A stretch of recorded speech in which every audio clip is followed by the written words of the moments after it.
President, it is a pleasure to see you preside over the Council.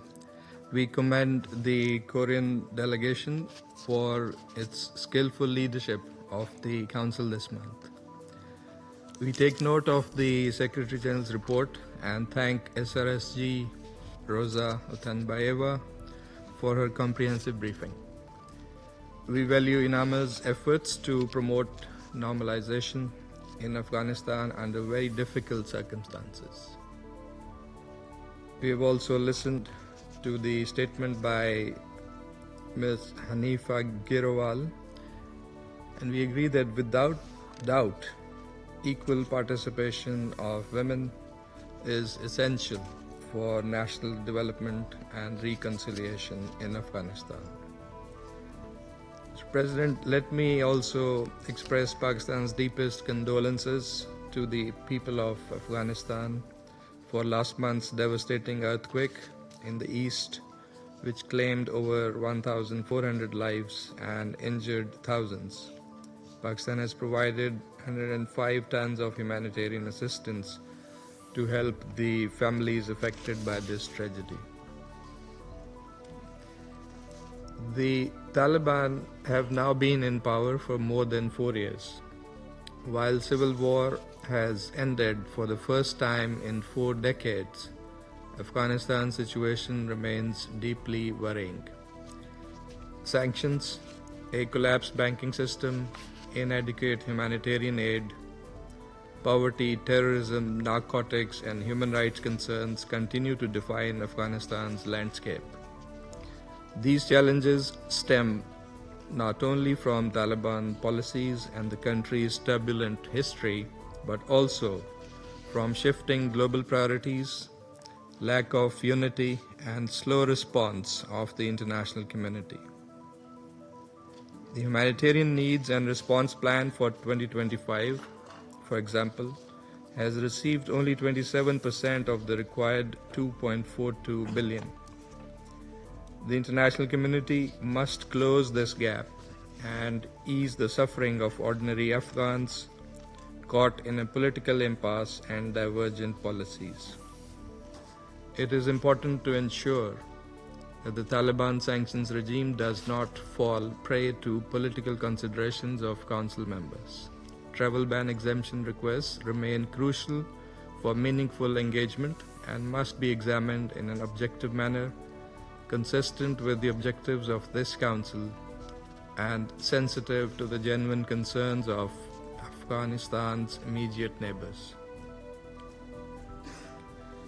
Stabilizing Afghanistan's economy, reviving its banking system, and creating realistic pathways for unfreezing its financial assets are essential. Preventing poppy cultivation also remains important, supported by UN-led initiatives promoting alternative livelihoods. Despite security concerns, Pakistan has engaged the Afghan interim government at high level to enhance cooperation, security, trade, counter-narcotics efforts, and regional connectivity initiatives such as the Trans-Afghan Railway Project. We support the various regional forums to foster engagement. Deputy Prime Minister and Foreign Minister Senator Muhammad Ishaq Dar visited Kabul and participated in successful trilateral dialogues at foreign ministers level with Afghanistan, Uzbekistan, and China. Likewise, we had the quadrilateral meeting of special representatives for Afghanistan from Pakistan, China, Iran, and Russia in Dushanbe, where we agreed on result-oriented engagement with the Afghan interim authorities. Mr. President, Pakistan has consistently advocated sustained engagement with Afghanistan and was among the first to propose a roadmap for normalization.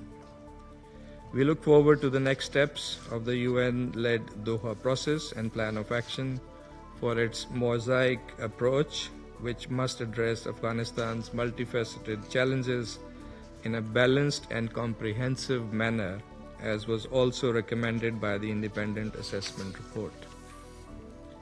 President, for over 4 decades, Pakistan welcomed with open arms millions of Afghan refugees despite our limitations and inadequate international assistance.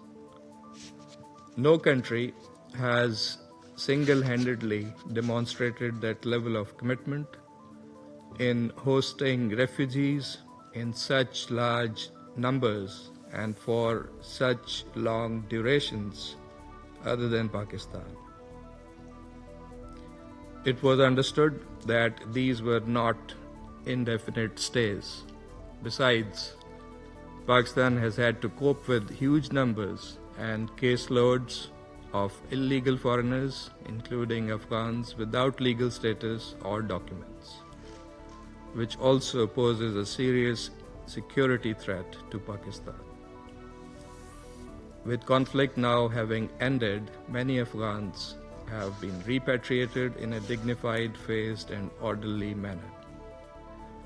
Pakistan has also instituted a liberal visa regime that enables large number of Afghans to be in Pakistan legally for various purposes, including family links, education, medical, and business.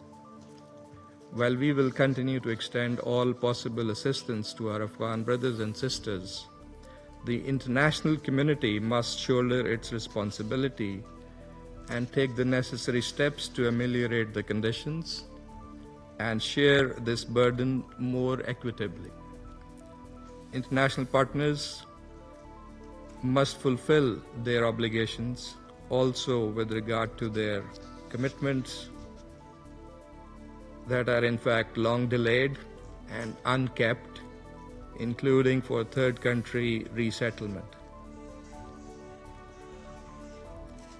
Mr. President, the Taliban authorities must also fulfill their international obligations on counter-terrorism. Terrorism emanating from Afghanistan remains the gravest threat to Pakistan's national security.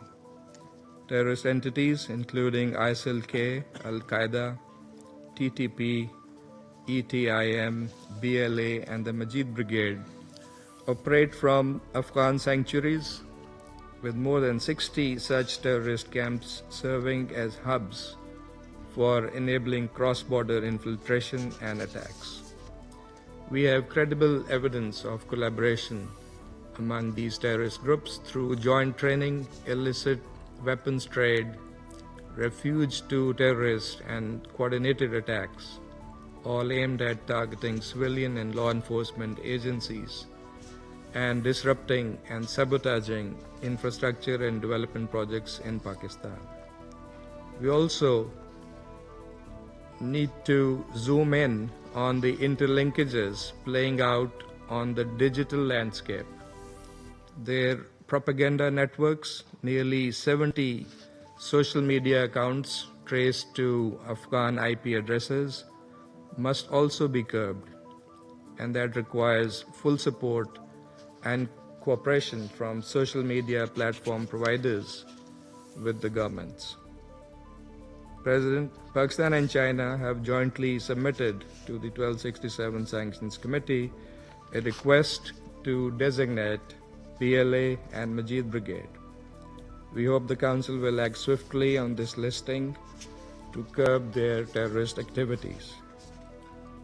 The TTP, with nearly 6,000 fighters, remains the largest UN-designated terrorist group on Afghan soil. Pakistan has successfully thwarted multiple infiltration attempts of TTP and BLA terrorists from across Afghanistan, confiscating significant caches of sophisticated military-grade modern equipment left behind by international forces in Afghanistan. These efforts come at a heavy price, huge sacrifices by our valiant security forces and civilians. Just this month, 12 Pakistani soldiers were martyred in a single incident while defending the border areas. This situation is intolerable. UNAMA must strengthen efforts as mandated to prevent the illicit trade and destabilizing accumulation of small arms and light weapons and their diversion in Afghanistan and the region. Mr. President, the Taliban must also meet their other international obligations. The continued restrictions on women and girls are inconsistent with Islamic traditions and norms of Muslim society. Pakistan supports international engagement with Afghanistan, one that has clear objectives with reciprocal steps and a realistic roadmap guided by dialogue and diplomacy, for that is the only viable pathway to lasting peace in Afghanistan. Isolation and disengagement serves no one's interest.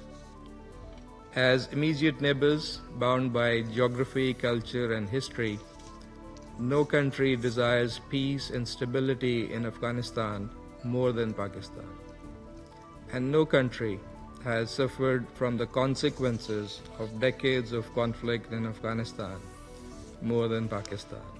We therefore remain committed to supporting a peaceful,